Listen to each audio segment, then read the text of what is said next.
नमस्कार दोस्तों, अगर आप भी YouTube पर वीडियो रिकॉर्ड करते हैं, वीडियो डालते हैं तो आपको वॉइस की प्रॉब्लम रहती है, तो उसके लिए हम लेकर आए हैं बोया का M1 माइक, जो कि मैं भी अपने पुराने माइक से रिकॉर्ड कर रहा हूँ। आवाज़ ठीक से रिकॉर्ड नहीं हो पा रही है, तो इसीलिए मैंने ये बोया का माइक खरीदा है। तो जल्दी से जल्दी इसको अनबॉक्सिंग करते हैं। ज़्यादा कुछ खास इसके ऊपर दिया हुआ नहीं है। वैसे ये सभी के साथ कनेक्ट हो जाता है। स्मार्टफोन, कैमकोडर, DSLR को यूज़ कर सकते हैं। ठीक है सर, मैंने ये फ़ोन के साथ कनेक्ट करना है, तो मैंने ये इसीलिए मंगाया। चलिए जल्दी से इसको ओपन करते हैं फटाफट से। हाँ चलिए, इसके अंदर बस और कुछ नहीं, इसको डालते हैं। ये देखिए, ये है यूज़र गाइड इसकी। हम इसके ज़रिए इसको कनेक्ट कर सकते हैं, कैसे यूज़ कर सकते हैं, इसमें सब कुछ दिया हुआ है। और ये इसका वारंटी कार्ड है, जैसे कि आप देख पा रहे हैं। ये इसका वारंटी कार्ड है। बस होने में थोड़ा टाइम लग रहा है, इसके लिए माफ़ी चाहूँगा। वीडियो क्वालिटी थोड़ी सी प्रॉब्लम है, आवाज़ की भी थोड़ी प्रॉब्लम है, इसके लिए माफ़ी चाहूँगा। वीडियो को आप देखते रहें। और ये जो है कवर है, इसका लेदर फिनिशिंग के साथ आता है, काफ़ी अच्छा कवर है। इसको निकालते हैं, इसके अंदर देखते हैं क्या क्या मिलता है हमको। और चलो खाली, ये इसके यानी किस काम आता है, काफ़ी बॉक्सों के पास मिलता है। तो फाइनली ये रहा हमारा बोया का M1। ठीक है, काफ़ी लंबी वायर दी गई है इसके साथ में। ये बताते हैं 20 फुट लंबी है। चलो देख लेंगे कितनी लंबी है। ये 3.5 mm जैक, और ये इस साइड आपका ये रहा ये माइक, जिसके लिए हम रिकॉर्ड करें। ठीक है, इसके साथ एक और बॉक्स है, इसको खोलते हैं। इसके अंदर क्या है जल्दी से आ गया।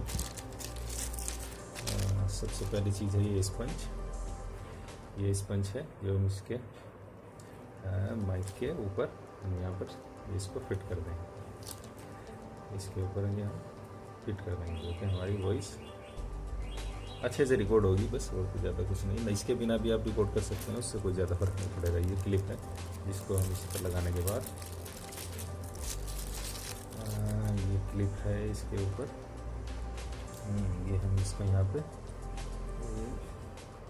ये जो इसके ऊपर ये कॉलर दिया हुआ है, ये बना हुआ है ग्रिप, ये इसमें सेट हो जाएगा। आवाज़ आई टक पे। ये वैसे मेटल का है, काफ़ी अच्छा है, और ग्रिप भी काफ़ी टाइट है। बहुत अच्छे से आप इसको अपने कॉलर पर, शर्ट पर, टी-शर्ट पर कहीं भी लगा कर रख सकते हैं।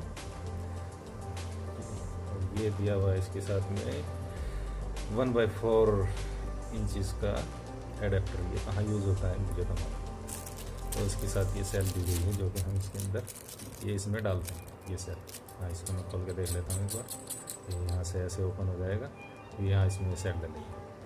सेल में डाल नहीं रहा हूँ क्योंकि मैं इसको फ़ोन के साथ ही यूज़ कर रहा हूँ। सेल डालते हैं, अगर आप DSLR के साथ यूज़ करते हैं तो आप ये सेल डाल सकते हैं। ठीक है, इसको साइड में रखते हैं। तो ये रहा, बस यही है जो कुछ है। अब मैं अपनी आने वाली वीडियो इसी से शूट करूँगा, इसी के साथ रिकॉर्ड करूँगा। ठीक है, इसकी आवाज़ देखते हैं कैसी होती है। इसकी तो बहुत क्वालिटी कम है, इसके लिए माफ़ी चाहूँगा। क्वालिटी, आवाज़ की क्वालिटी थोड़ी सी कम आ रही होगी। अब आगे से इसी माइक से वीडियो शूट हो। Thank you.